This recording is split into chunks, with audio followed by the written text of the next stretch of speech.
بسم اللہ الرحمن الرحیم ان اللہ وملائکتہ یصلون علی النبی یا ایھا الذین آمنوا صلوا علیہ وسلموا تسلیما۔ درود پاک پڑھیے۔ الصلاۃ والسلام علیک یا سیدی یا رسول اللہ وعلی آلک وعلی آلک واصحابک واصحابک یا یا سیدی یا حبیب حبیب اللہ۔ سامعین محترم، کل ہم نے غسل کے فرائض کے حوالے سے چند باتیں جو تھیں وہ ہم نے پڑھی، اور غسل کے 3 فرض تھے وہ بھی ہم نے کل پڑھے۔ آج غسل کا مسنون طریقہ جو ہے، سنتیں جو ہے اس کے اندر آتی ہیں وہ ہم پڑھیں گے کہ سب سے پہلے تو جب ہمارے اوپر غسل فرض ہو جانا ہے تو ہم نے غسل کرنے کے لیے پھر غسل کی نیت کرنی ہے۔ ارادہ، دل کے ارادے کو ہی نیت کہتے ہیں۔ ضروری نہیں ہے کہ ہم نے زبان سے ہی کوئی بول کر کسی کو کہنا ہے کہ میں غسل کر رہا ہوں، بلکہ دل کے ارادے کو ہی نیت کہتے ہیں۔ دل کے اندر ارادہ یہی ہونا چاہیے کہ میں غسل کرنے کے لیے جا رہا ہوں۔ اس کے بعد جب ہم نے غسل خانے کے اندر پہنچنا ہے تو سب سے پہلے ہم نے دونوں ہاتھوں کو گھٹنوں تک 3 مرتبہ دھونا ہے۔ یہ ہمارے ہاتھ ہیں، ان کو گھٹنوں تک 3 دفعہ دھونا ہے۔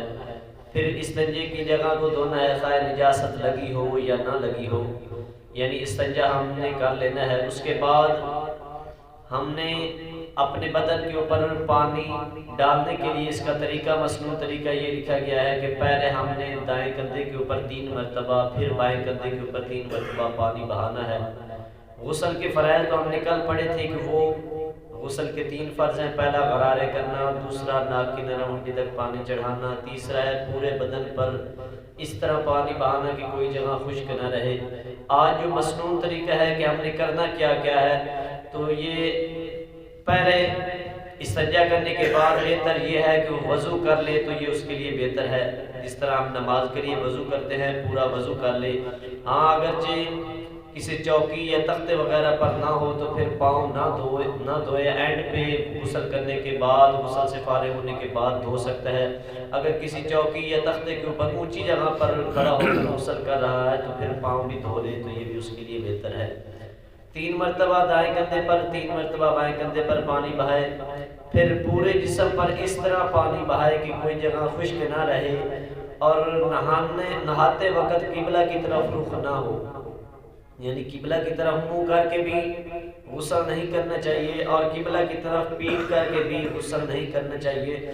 ہاں، اگر ستر ڈانپا ہوا ہو تو پھر کوئی حرج نہیں۔ ستر ڈانپنے سے مراد یہ ہے کہ اکثر ہم غسل خانے کے اندر نہاتے ہیں تو پھر ہم کپڑے اتار دیتے ہیں تو وہ ہمارا ستر کھلا ہوتا ہے۔ اگر ہم نے چادر یا کوئی تہہ بند باندھا ہوا ہے یا کوئی شلوار پہن کر نہا رہے ہیں، پھر اگر قبلہ کی طرف پیٹ بھی ہو جائے یا رخ ہو جائے تو پھر کوئی حرج نہیں ہے۔ اگر ہمارا ستر کھلا ہے، یعنی ہم نے کوئی چادر یا تہہ بند کوئی بھی نئی چیز پہنی ہوئی، تو پھر یہ احتیاط کرنی ہے کہ قبلہ کی طرف بھی رخ نہ ہو اور قبلہ کی طرف پیٹ بھی نہ ہو۔ اور بیان کرتے ہیں کہ بیٹھ کر نہانا یہ زیادہ بہتر ہے کھڑے ہو کر نہانے سے، اور عورت کے لیے پردے کے بغیر نہانے کی اجازت ہی نہیں ہے۔ ہاں، مرد جو ہے وہ کھلی جگہ پر نہا سکتا ہے مگر تہہ بند باندھ کر۔ عورت کے لیے غسل خانے کے اندر ہی نہانا اس کے لیے لازمی ہے، پردے کا اہتمام ہونا اس کے لیے لازمی ہے۔ باقی انشاءاللہ کل ہم پڑھیں گے۔ اللہ پاک ہمیں عمل کی توفیق عطا فرمائے۔ الصلاۃ والسلام علیک یا سیدی یا رسول اللہ وعلی آلک واصحابک یا سیدی یا حبیب اللہ۔ آمین۔ بسم اللہ الرحمن الرحیم۔ اللہم صل وسلم علی سیدنا و مولانا محمد النبی الامی وعلی آلہ واصحابہ وبارک وسلم۔ ربنا لا تزغ قلوبنا بعد إذ هديتنا وهب لنا من لدنك رحمة إنك أنت الوهاب وأفوض أمري إلى الله إن الله بصير بالعباد۔ یا الہ العالمین، ہم اپنی معرفت ادا کرنا، درس قرآن دینا تیرے دربار کے اندر، دربار مصطفیٰ کے اندر پیش کرتے ہیں، قبول و منظور فرما۔ یا الہی، ہم سب کے صغیرہ کبیرہ گناہ معاف فرما، عالم اسلام کی خیر فرما، ملک پاکستان کی خیر فرما۔ یا الہی، اپنی حبیب کی واللیل زبوں کا صدقہ فلسطین کے مسلمانوں کی غیب سے امداد فرما۔ میری مالک، جتنے بھی احباب تیرے اس گھر کے ساتھ تعاون کرتے ہیں، دل ہمیں قدم سکنے، میری مالک تمام کے کاروبار میں، مال میں، جان میں، رزق میں برکت عطا فرما، حلال روزی نصیب فرما، حرام سے محفوظ فرما۔ جتنے بھی ہمارے نمازی حضرات اس دنیا سے چلے گئے، تمام کے درجات بلند فرما۔ ہمیں بھی دنیا کے ساتھ ساتھ اپنی آخرت کی تیاری کرنے کی توفیق عطا فرما۔